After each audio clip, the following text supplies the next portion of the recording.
Assalamualaikum warahmatullahi wabarakatuh. Selamat pagi, salam sejahtera bagi kita semua. Yang terhormat, Bapak Satria Aditama selaku dosen pengampu mata kuliah Komunikasi Publik, dan yang saya hormati, Bapak dan Ibu pemilik usaha yang telah berkenan hadir dalam ruangan aula ini.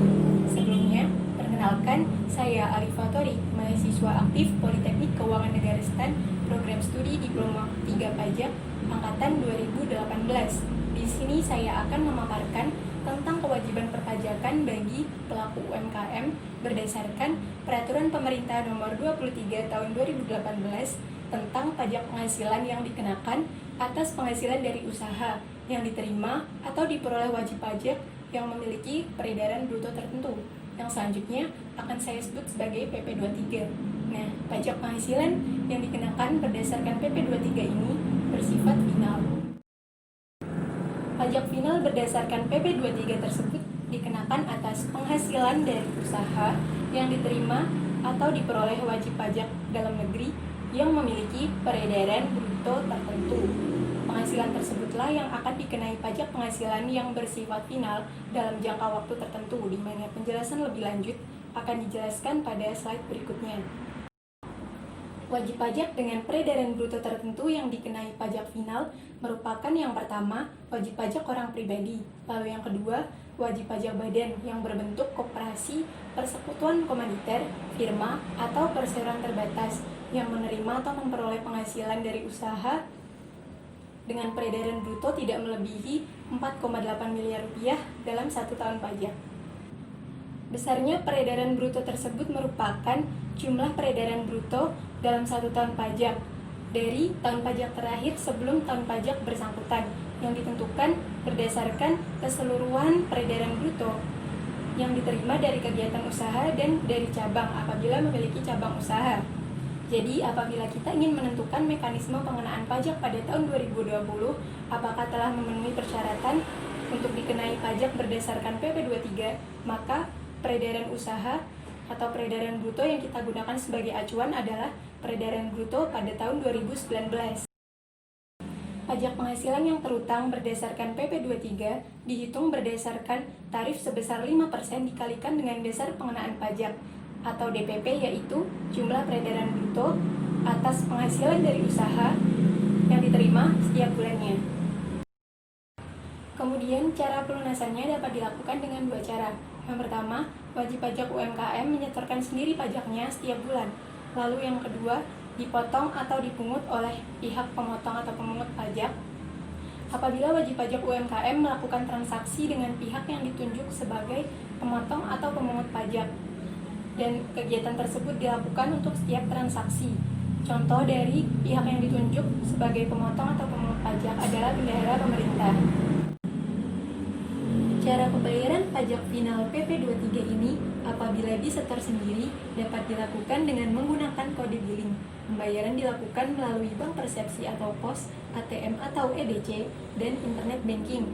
Kemudian apabila dipotong atau dipungut, maka WP UMKM harus mengajukan permohonan ke KPP guna diterbitkan surat keterangan bahwa WP bersangkutan dikenai PPh berdasarkan PP23. Di sini saya memiliki sebuah ilustrasi kasus di mana Pak Andi yang memiliki usaha toko buku memperoleh omset pada bulan Oktober 2020 sebesar 80 juta rupiah. Dengan rincian sebesar 50 juta rupiah merupakan penjualan kepada Dinas Perhubungan DKI Jakarta. Kemudian sisanya sebesar 30 juta rupiah merupakan hasil penjualan kepada orang-orang yang datang langsung ke toko Pak Andi. Dalam hal ini, Pak Andi memiliki surat keterangan untuk wajib pajak yang dikenai pajak UMKM atau pajak berdasarkan PP23. Kemudian bagaimana cara menghitung kewajiban perpajakan Pak Andi untuk bulan Oktober? Di sini sebesar 0,5% dikalikan dengan 30 juta, yaitu penghasilan yang diterima Pak Andi atas penjualannya kepada orang-orang yang datang langsung ke toko, sebesar Rp150.000 akan disetorkan sendiri ke kas negara oleh Pak Andi. Kemudian sebesar 0,5% dikalikan dengan 50 juta sama dengan Rp250.000 akan dipotong dan disetorkan ke kas negara oleh Dinas Perhubungan DKI Jakarta. Jadi, total kewajiban perpajakan Pak Andi pada bulan Oktober 2020 sebesar Rp400.000. Terdapat jangka waktu tertentu untuk pengenaan pajak final berdasarkan PP 23 ini, yaitu paling lama 7 tahun pajak bagi wajib pajak orang pribadi, lalu 4 tahun pajak bagi wajib pajak badan yang berbentuk koperasi, persekutuan komanditer atau firma, kemudian yang terakhir adalah 3 tahun pajak bagi wajib pajak badan yang berbentuk perseroan terbatas yang terhitung sejak tahun wajib pajak mendaftarkan diri, apabila wajib pajak baru mendaftarkan diri setelah PP 23 ini berlaku, atau sejak tahun di mana PP 23 ini diperlakukan apabila wajib pajak telah mendaftarkan diri sebelum pemberlakuan PP 23 ini.